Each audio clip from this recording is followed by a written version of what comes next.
Thank you, President Johnson. If it's okay, we'll move forward to secondary planning.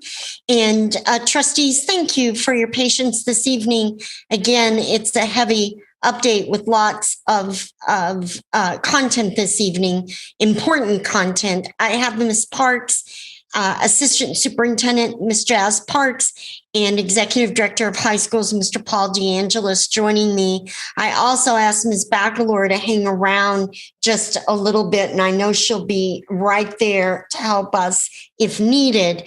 But we want to share an update on secondary programming. We've had our primary focus on elementary to start because they would be first out of the gate. That's been a part of our plan since last summer. And now we are turning our attention to information for our parents in grades 6 through 12.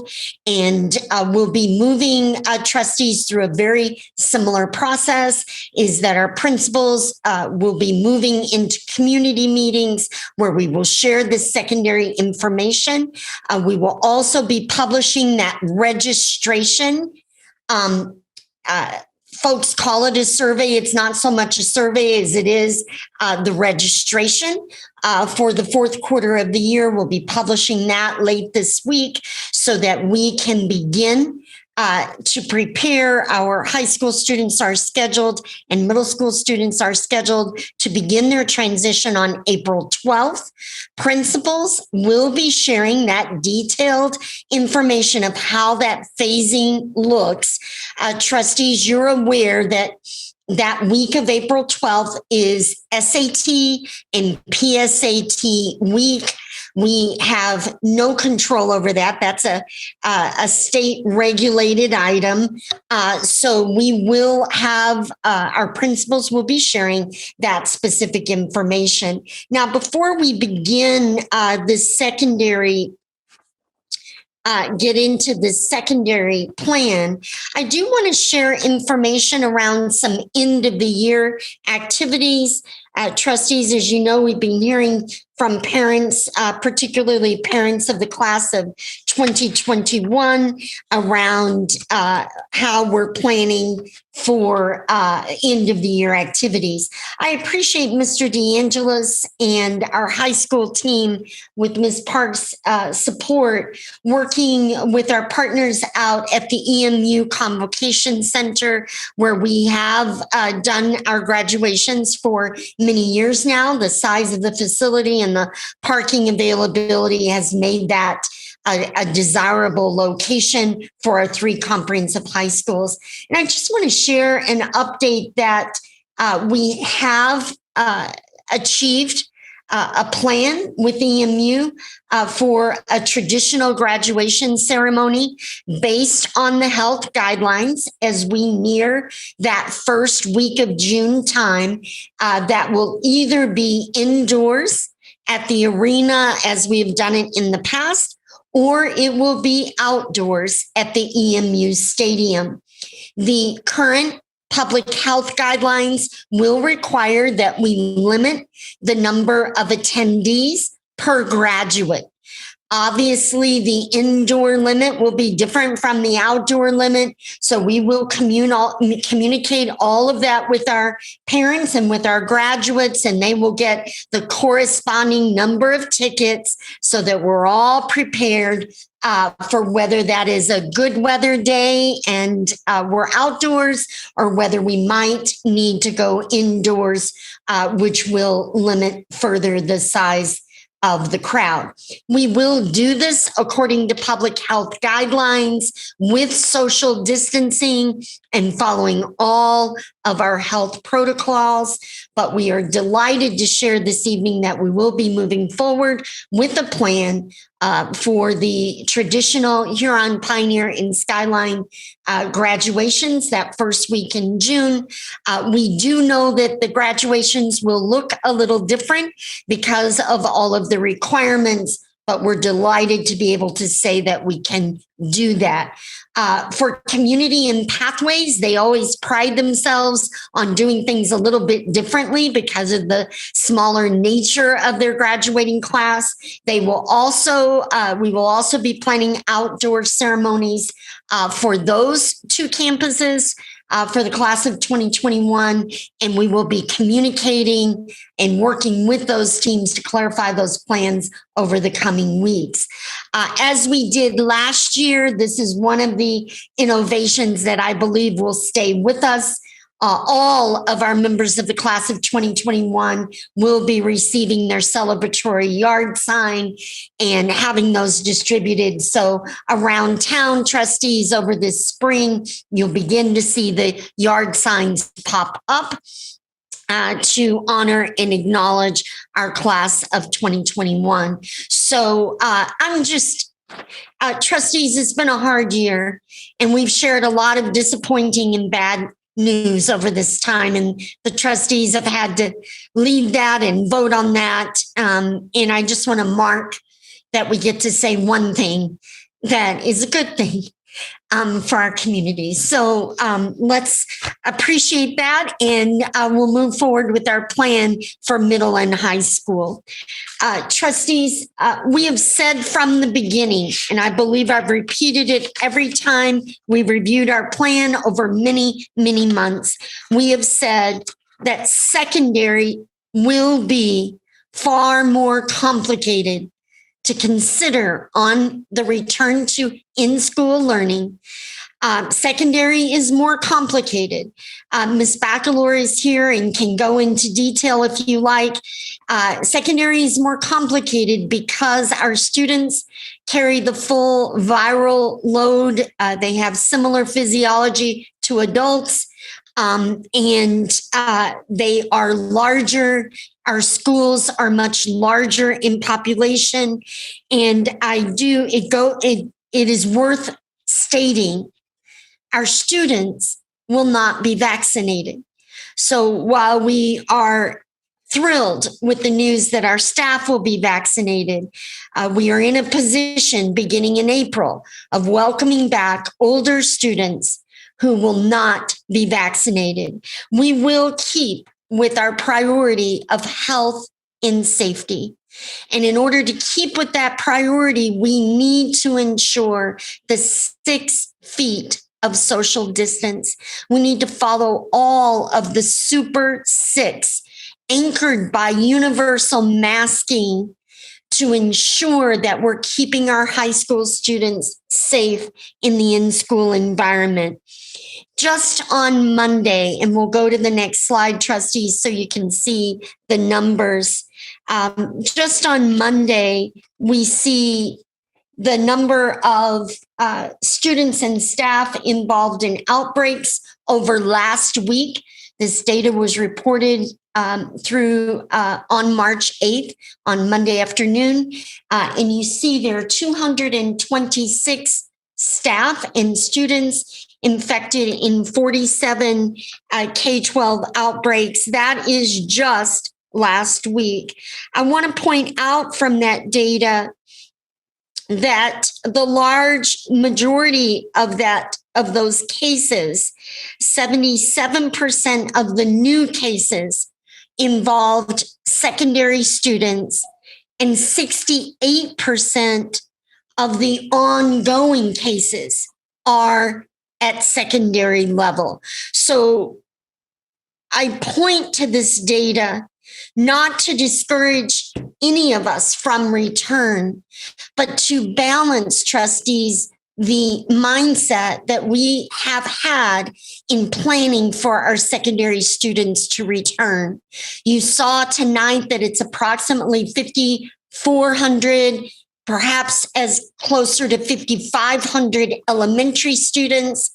We don't yet know our numbers at secondary, but as Trustee Lazarus pointed out, we have to be prepared for our students to return, and how can we do that in the safest way possible. So what you will see from Ms. Parks and Mr. DeAngelis in the next few minutes is a daily schedule that balances our student time seeing every one of their teachers in their 3 blocks in the morning, and then transitioning around lunch.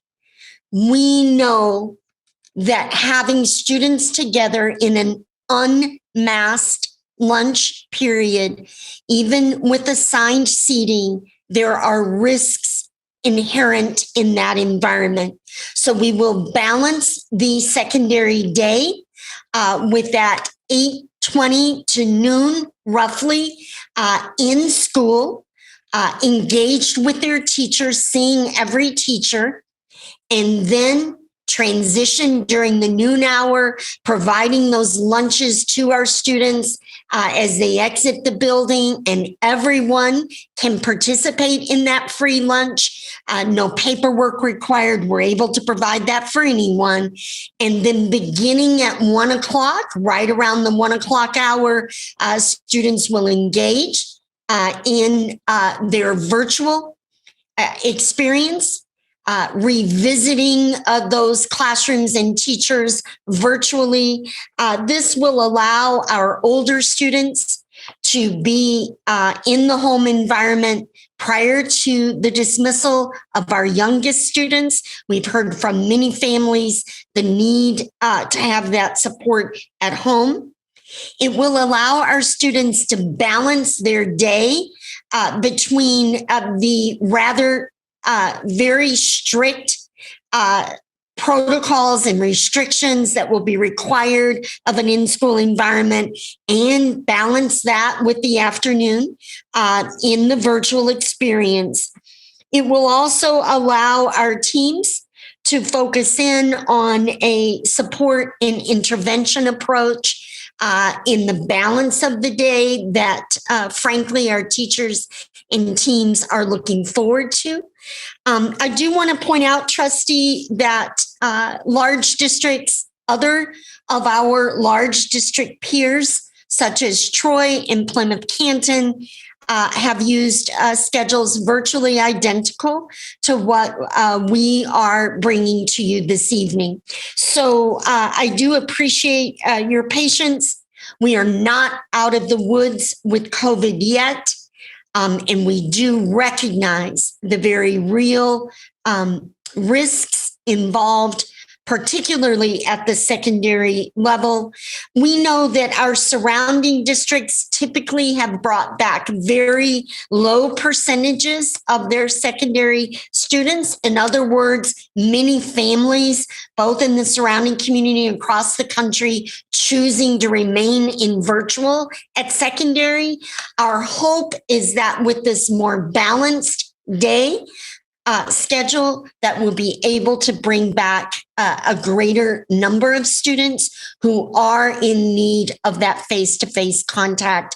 Of course, trustees, as we've said from the beginning, our goal is to honor the choice and the preference of each unique student and family situation, and to support our families right where they are and our students.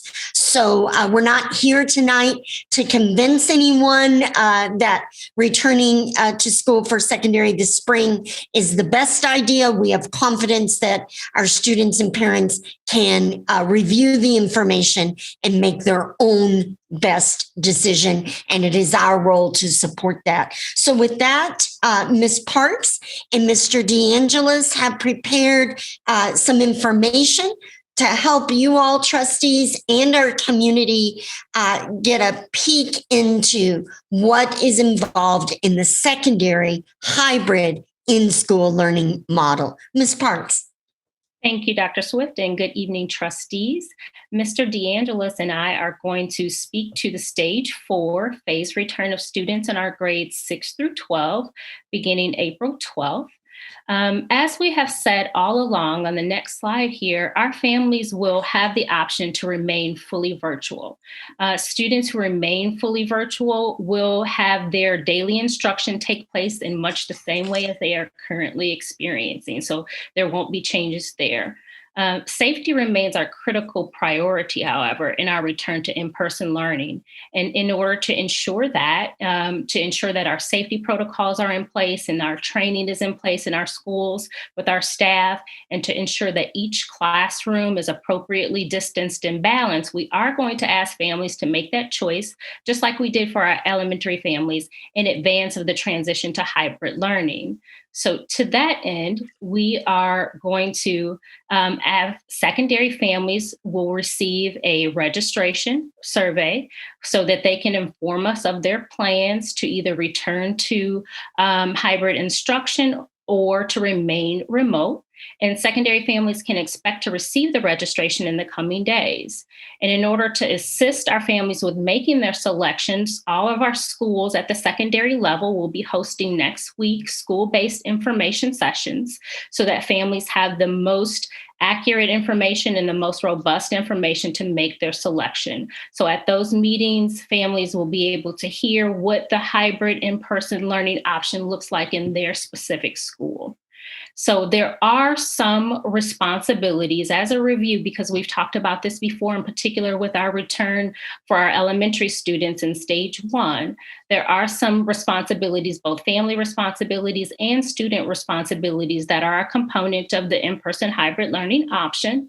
So the family responsibilities include screening the student daily before they go to school for symptoms and filling out the questionnaire that will be provided, keeping the student home if they exhibit symptoms, notifying the school if someone in the household or the student, him or herself, receives a positive COVID-19 test, ensuring that students have a mask and a water bottle every day. If they don't have one, we will provide one for students, so that's not an issue. They should be available to pick up their student from school should their child begin to show symptoms during the school day. And being patient, knowing that as we continue our plans for hybrid, plans may change in order to best meet the needs of our students. And we will make sure we notify families when we have to tweak things as we get in there and see how the rhythm of our school days work once students return. Some of the student responsibilities include wearing a mask on the next slide here, wearing a mask at all times except when eating and drinking, or other rare exceptions, such as a student having a doctor's note that talks about a specific medical reason why a student cannot wear a mask. The student responsibilities also entails bringing a personal water bottle daily. Again, if not, we will provide one for the student. Following the school rules to stay physically distanced from others, and monitoring their health status and reporting their symptoms immediately to an adult. When we talk about the cohorts at the secondary level, it's the same as we did when we talked to trustees in our community about the cohorts at the elementary level. Students will be broken into 2 cohorts by last name. Cohort 1 will attend in person on Monday and Tuesday, and cohort 2 will attend in person on Thursday and Friday. Wednesdays will remain those asynchronous virtual learning days for all students like we do now. And based on the individual schools, there may be some adjusting in order to achieve balance in the last name alpha spread between cohort 1 and cohort 2, just so the school teams have the latitude to be able to balance students in equal numbers, or as equal numbers as possible. But we are committed, just like we were with our elementary students and families, to ensuring that our students who are in the same household remain in the same cohort. Mr. DeAngelis is going to pick it up from here and talk about the hybrid schedule at both the middle school level and the high school level. Good evening, trustees. I'm going to walk through these 2 schedules separately, but you'll see a lot of similarities between the layout of these schedules each day. As you know, right now, our middle school students begin the day in what they call their advisory or home-based session. And then throughout the remainder of the day, they participate in 3 blocks, 3 90-minute blocks, 2 that happen prior to their lunch break in the middle of the day, and then 1 that happens in the afternoon.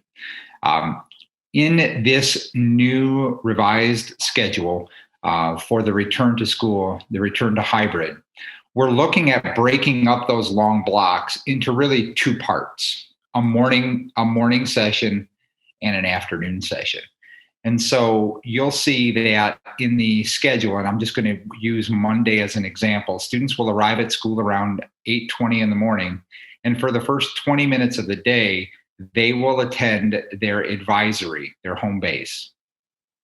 And again, and I think in the previous slide mentions this, we're still in a hybrid model. So half of our students are coming to school on Monday and Tuesday, half of our students are coming to school on Thursday and Friday. So for the students who are coming to school on Monday, they'll go to their home base, and then they will go through their 3 blocks for that day, like they normally would on a Monday, except all of those blocks happen prior to dismissal at around 12:10 for the middle school students. So they'll see their teacher in block 1, they'll see their teacher in block 2, they'll see their teacher in block 3, and then they will leave the building for the afternoon.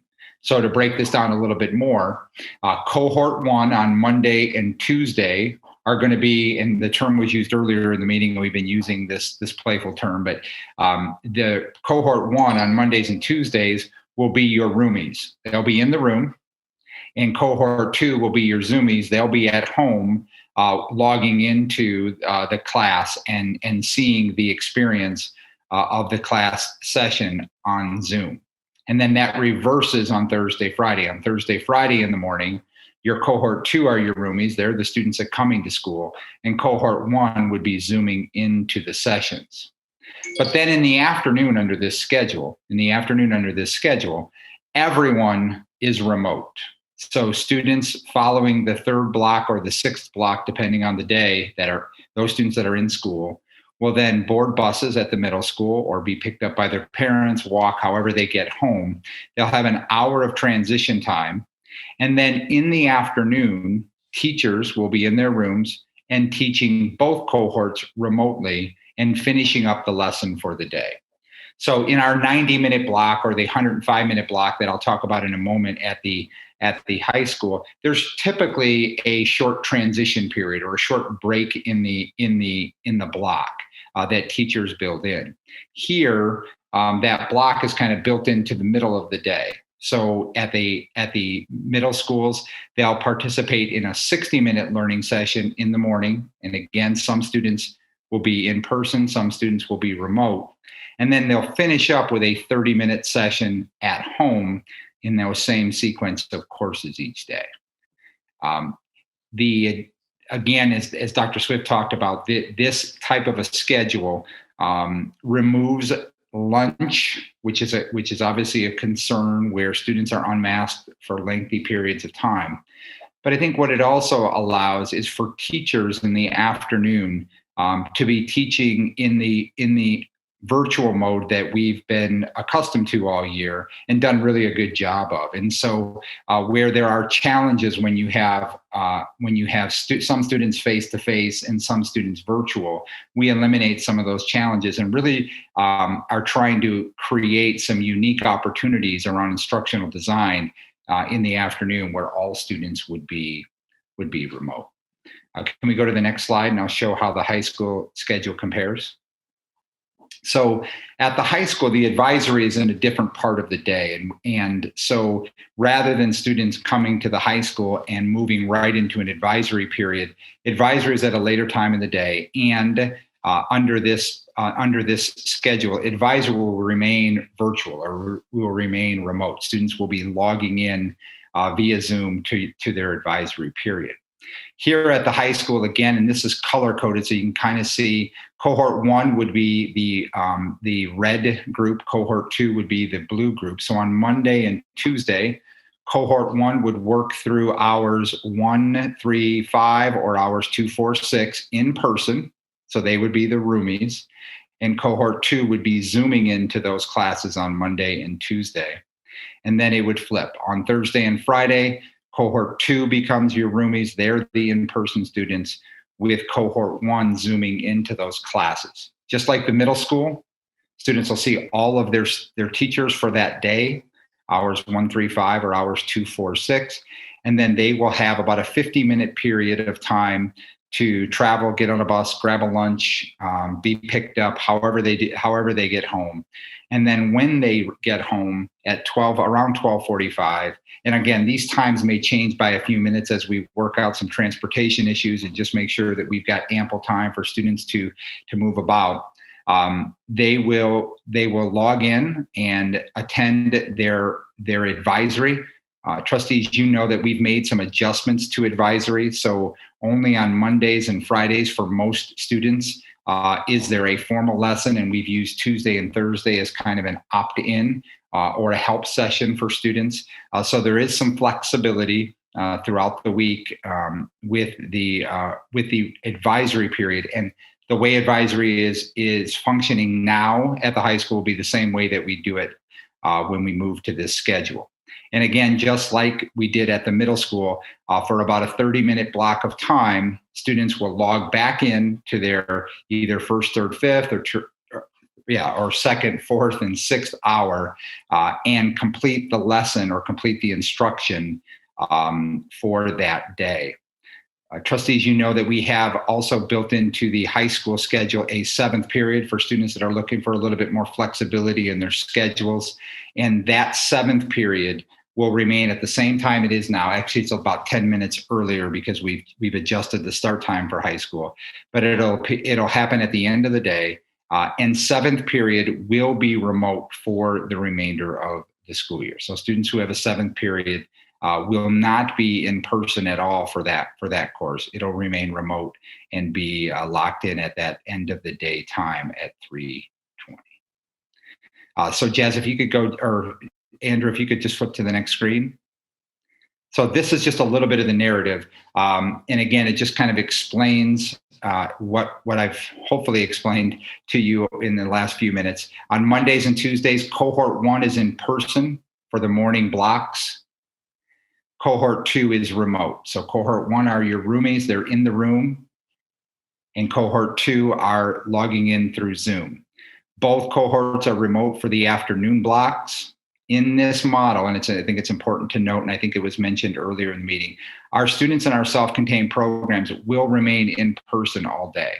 So the self-contained students that are returning to middle schools and high schools on March 25th will be in a full day session of school. Wednesdays will remain remote and asynchronous for students. And then Thursday and Friday, everything just flips over based on cohort. Cohort 2 becomes your in-person group and attends blocks 1 through 3, leaves for the day, and then joins cohort 1 remotely for the afternoon, where they repeat the 3 courses for that 30-minute block of time.